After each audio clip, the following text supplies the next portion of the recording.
One of the biggest races in Missouri is that of the race for governor. And as you know, on the Republican side, it's become a three-way race. KSHB 41 News reporter Charlie Keegan met with the candidates today.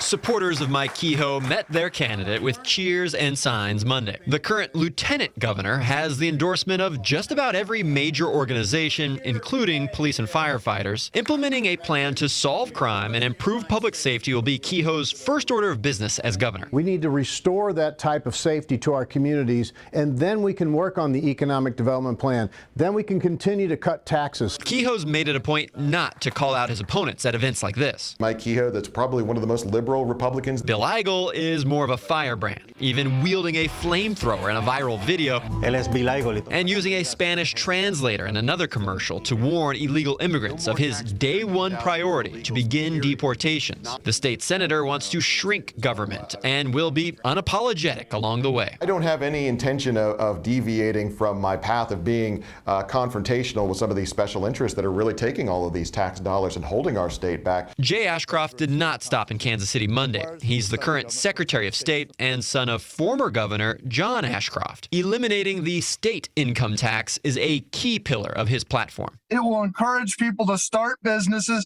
and people to move their businesses here. When we're no longer penalizing you for working by taxing you. Voters I spoke with admit it takes work to find the best candidate. I can pick out the ones I think are at least halfway honest and are going to have a platform that I can live with. Be an informed voter. Know what the issues are. Research them. Being informed means interpreting the campaign speeches. Charlie Keegan, KSHB 41 News.